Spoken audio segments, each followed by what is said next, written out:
Alright, hi, my name is Kari Levitt, and I'm going to be talking today about the Daily 3 math structure, which was the topic of my research project.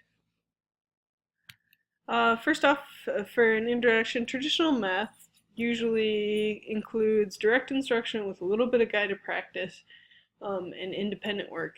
This often involves a lot of seat work, a lot of whole group work, and a lot of asking students to concentrate for long periods of time.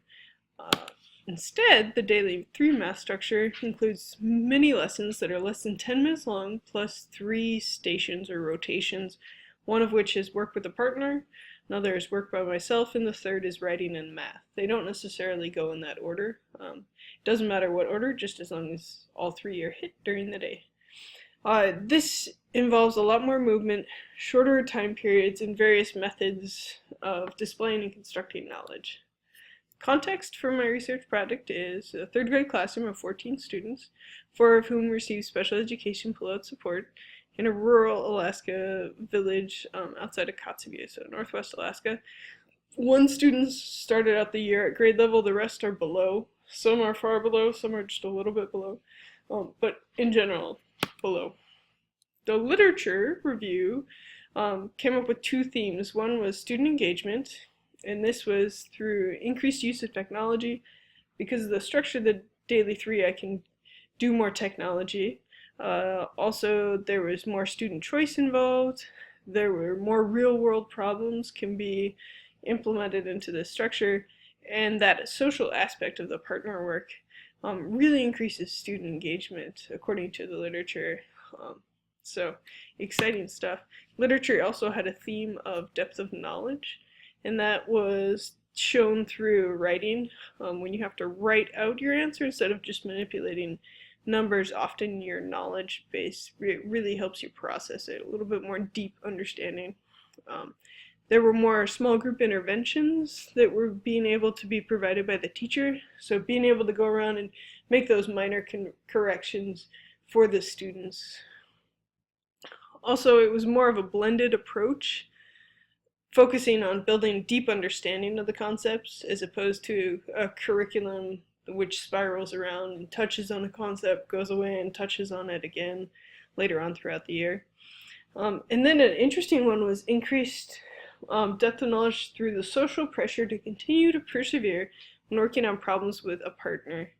So that's when you have a partner, you're less likely to give up. So you're going to persevere and hopefully grasp the concepts. So my question was, does the Daily 3 math structure increase student engagement and depth of knowledge in math?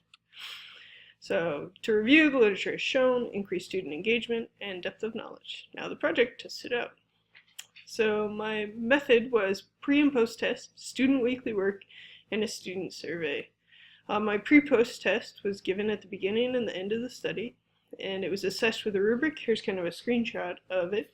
So we were doing a unit on measurements, so that's what that was about. The student weekly work was I made this chart that I filled out.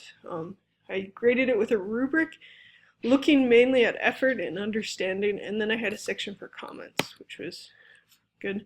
And then my student survey, I had 3 questions that I asked my students, which you could see, so that was given about once a week.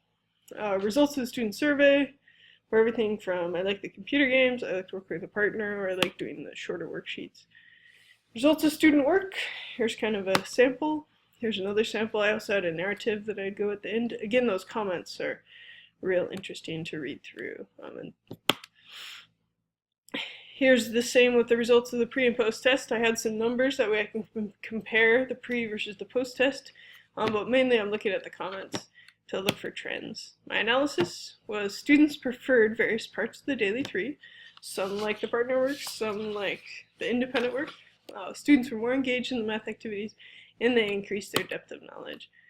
The Daily 3 allows for more small group interventions, flexible grouping, different modes of constructing and displaying knowledge, shorter periods of time, working on one task, so more movement, more social learning opportunities, and more opportunities to use technology tools, because I didn't need 14 computers or iPads, I just needed a couple. My conclusion is that this is a good format for students. Its greatest strength is the ability to differentiate. So that's not only tasks given to the students, but also being able to differentiate how they learn. So, and it has lots of opportunities to utilize the best practices seen in education today. So it's not that you have to do worksheets, but you can do other things. You can infuse into your math curriculum, so it's pretty cool. Here are my references. I found that this is a new model, so there wasn't a lot out there on the Daily 3 math structure, so instead I looked at different aspects of it. So you can see writing and math, which is really good, and then the social aspect, which was the partner work, which I saw that, and that also in the literature there's been a lot of really good results as far as the social learning, because learning is a social process. For more information, it's on my blog. I've also got a longer detailed where I go more in depth on the screencast. And finally, thank you for everyone in the PLN for supporting me and helping me guide through this new and interesting research process.